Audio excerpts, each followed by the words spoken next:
પૂજ્ય બાપુ ઇન્દ્ર ભારતી બાપુ અહીંયા બિરાજે છે. જગદંબા આઈમાં બનુ આઈમાં બિરાજે છે.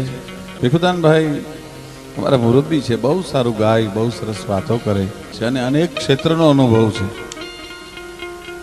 ભાઈ કીર્તિભાઈ, હરિભાઈ, કામબાઈએ જામનગરના રાજાને કીધું હતું, ગાય સાંભળી લે, જે દિવસે જાંબુડા સાઈડની બારી ઉઘાડી અને આ સામે આંગળી લાંબી કરી તેથી હળગાવી ન દઉં તો હું કામય ન કહેવું ભલા માણસ. અને તેથી દુહો કહેવાય, જૂનો રાફ ન છેડીએ એમાં જાગે કોક જડાગ, ઓલી જાગી જાડેજા સરે કામબાઈ કાળો નાગ. બાકી જૂનો રાફ ન છેડીએ એમાં જાગે કોક જડાગ, ઓલી જાગી જડેજા સરે કામબાઈ કાળો નાગ. બડા શર્મીલા દિલ પર ચલા જાયે ના શર્મ કર. સરબા बैठिए बैठिए आइए. પણ બાપુ, આખા જગતને પાવન કરવા વાળી જે ગંગા છે એને અવતરવું હોય તો શિવની જટાની જરૂર પડે. પણ પરમ ચેતનાને, પરમ તત્વને જ્યારે અવતરવું હોય ત્યારે માના ખોળાની જરૂર પડે. માના ખોળામાં ખેલ્યા સિવાય પરમ તત્વ અધૂરો છે મિત્રો, એની જરૂર પડે છે. હા, પછી ગમે એટલા મહાપુરુષો થયા, આપણે ત્યાં 10 અવતારો થયા, એમાં 8 અવતારને દુનિયા ઓળખે કે ન ઓળખે મને ખબર નથી, પણ 2 અવતારને બરાબર ઓળખે છે. કારણ કે એને જનેતાનો હૂંફ વાળો ખોળો મળ્યો છે. એ ભેળિયાળીના ખોળા મળ્યા હોય ને માથે ભેળિયાની આંચ ઉતારી દે પછી જગત એનું રૂવાડું ન ખાંડો કરી શકે, એની આરતી જ ઉતરે. હા, એવી એક ચેતના આપણે ત્યાં અવતરી અને પાછી ચેતના એ પરમ ચેતનામાં વિલીન થઈ ગઈ. પણ ઉપર બેઠી બેઠી હજી આખા સમાજ ઉપર ખમકારા કરે છે અને એનું પરિણામ આપણે જોઈ શક્યા છીએ કે આપણો નાનો એવો સમાજ આજ કેટલો સુખી છે. એ ફક્ત અને ફક્ત આ સોનબાઈની કૃપાનો વરસાદ હજી આપણા પર વરસે છે, અવિરત વરસે. હા, ભાઈએ ગોડીની કેવી કીધી? ગોડીની ગોડી ગોડેના ગોડેના હું ઇંગ્લિશ ભણ્યો ન એટલે નો આવડે ને કિરીટભાઈ મને.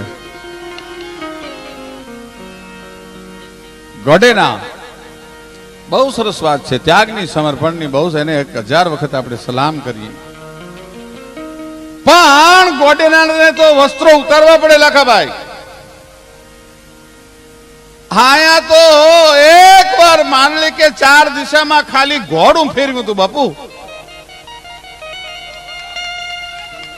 ચારણની દીકરી વસ્ત્ર ના ઉતારે, એને નગ્ન કરવાની વાત તો એક બાજુ રહે, પણ 4 દિશામાં ઘોડું ફેરવ્યું એટલે મીણબાઈ એટલું કીધું કે આઈ રા ફરતો છે કે મીણલ રા નસે ફરતો બાપ, એનો ધી ફરતો છે. અને સાહેબ હઠાઈબાઈ તાવડીમાં રોટલો ફેરવી નાખે એટલી વાર માનલિકના રાજને પતન કરતા લાગી હતી. આ જોગમાયા કહેવાય. ન્યા એને હામું ન જોવાય. ઈ હમાંગીએ બહાર નીકળી ngasi હાક ધુતાલીએ વાગીએ ડમર ડાક. હા, રામ જેથી રાવણને મારવા ગયો તેથી 18 પદમ સૈન્યની જરૂર પડી હતી. કૃષ્ણ જે દિવસે પાંડવો પક્ષે હતો તેથી એને 7 અક્ષોને લઈને ઉભું રહેવું પડ્યું હતું. પણ આ ભગવતીએ જે દિવસે ડગલા માંડ્યા રણ મેદાનમાં મહિષાસુરનું કાંધ બરોડવા માટે, ધુમ્રાક્ષને ચપટીમાં ચોળવા માટે, રક્તબીજને રોળવા માટે, ચંડ અને મુંડનું ચૂર્ણ કરવા માટે ડગલા માંડ્યા. તેથી સૈન્ય લઈને નહોતી ગઈ ડોસી, એકલા ડગલા માંડ્યા ભાઈ.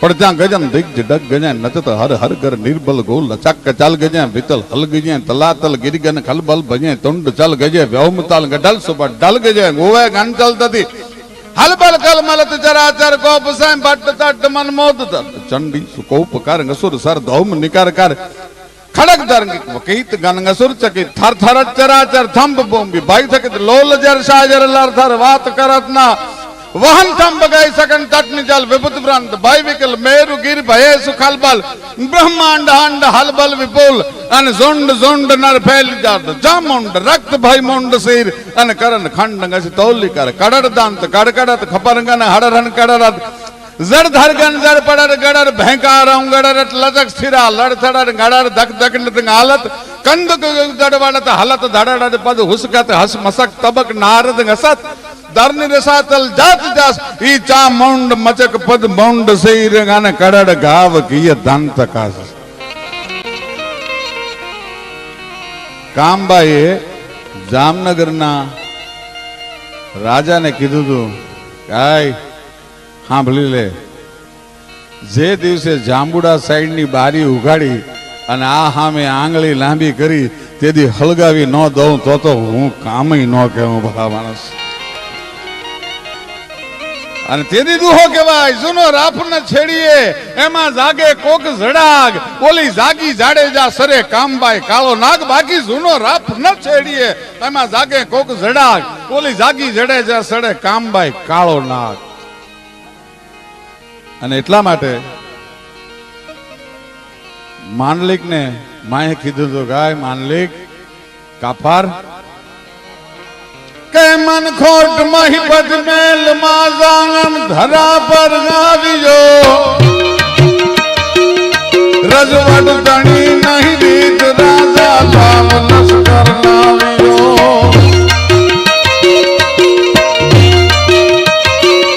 મન ખોટ મહિપત મેલ માજાંગન ધરા પર ગાવ્યો રજવટ તણી નહીં રીત રાજા લાવ લશ્કર લાવ્યો હો ભીલ ભાતો પૂર્ણ પાલા ધરણ ભાંગવલી નકલાંત અસરણ શરણ નાગબાઈ હરણ દુઃખ હર જોગરી હરણ દુઃખ હર જોગરી મારી હરણ દુઃખ હર નવઘણ જે દિવસે રાહલ ને છોડાવવા માટે ગયો શું આપણી જગદંબાઓની તાકાત છે 7 જ વર્ષની દીકરી એ કુરડીઓમાં ભાતા બનાવી રમે છે મારા ગુરુ છે હો લાખાભાઈ હા એમની પાસે મને બહુ શીખવાનું મળ્યું છે આ સફારી ત્યાંથી આવ્યો છે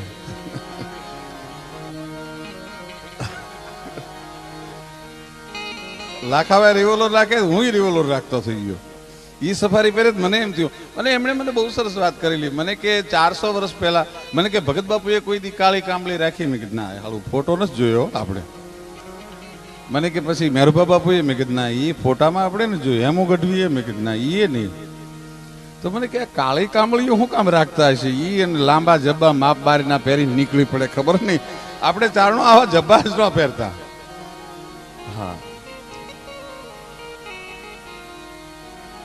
પછી આપણે નક્કી કર્યું કે આપણે સફારી પહેરો ભાઈ આ રહેવા દો કારણ કે ચારણમાં 3 તત્વની સાથે ચારણ જીવે છે એકલો ચારણ સાત્વિકતા સાથે ન જીવી શકે અસંભવ અશક્ય કોઈ ચારણ જો એવો દાવો કરતો હોય કે હું પૂર્ણ સાત્વિક છું ખોટી વાત એનામાં રજસ તત્વ ઉમેરેલું હોય જ કારણ કે એનો ચાળો ન કરાય ચાળો કરો એટલે તરત રજસ પ્રગટ થાય રેની રાઘવમાં જેમ ભલકું ભાથામાં એમ મારે માથામાં સમય આવે ચારણો બાકી રેની રાઘવને જેમ ભલકું ભાથામાં એટલે રજસ પણ એનામાં હોય તમસ પણ એનામાં હોય હા એ 3 તત્વની હારે ચારણ જીવે મારા મેં થોડું તમસ હતું વયું ગયું 2 વર્ષ થયા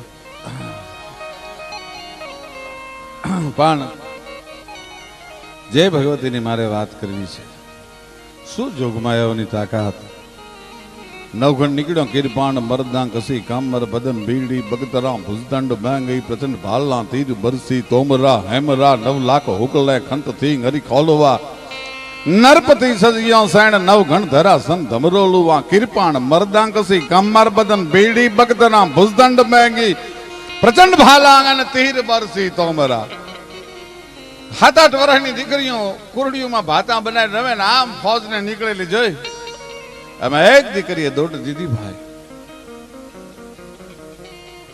મિત્રો આ તો વરોડીની વાત થઈ, પણ મને ગીરના એક ચારણે વાત કરેલી કે અમારે ત્યાં એક આય હતા, એ પોતાના શરીર પર દુર્મામાં કંતાન વીંટી રાખતા અને એ જમતા નહીં ક્યારે. એટલે કોઈ પૂછે કે આય કેમ આપ જમતા નથી, એકદમ પૂર્ણ સુફી સંતની અવસ્થામાં પૂર્ણ જોનારે પાગલ લાગે.